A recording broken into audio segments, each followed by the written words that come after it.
ditargetkan pertumbuhan ekonomi 8%. Mhm. Apakah itu realistis atau tidak?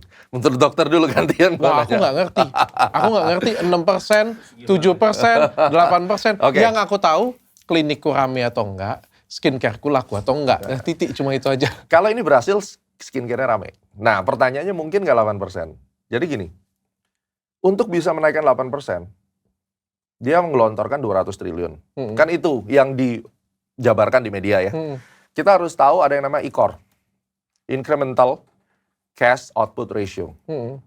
Jadi misalnya gue gelontorin 200 triliun, itu bisa naikin berapa PDB? Oke. Indonesia ICOR-nya itu rendah. Indonesia ICOR-nya itu tinggi. Rasionya itu nggak bagus.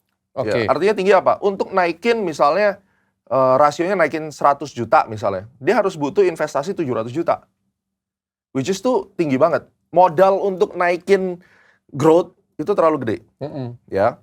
Nah, kalau dengan 200 triliun, itu equal cuma di bawah 1% kalau nggak salah PDB.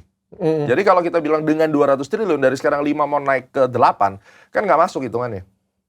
Oke. Iya dong, kalau sekarang 200 triliun itu equal dan 0,9 deh, misalnya, atau 1. Sekarang GDP kita 5, berarti 200 triliun ini kalau berhasil sempurna nih, berarti cuma naik berapa? 6 kan?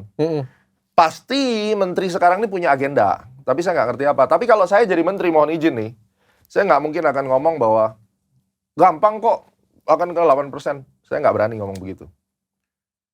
Karena untuk... Berarti tidak realistis ya? Saya nggak ngerti agendanya. Oke.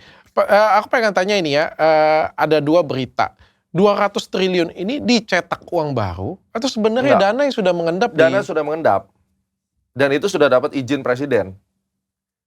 Pak Prabowo setuju nih kalau nggak salah, hari ini saya baca.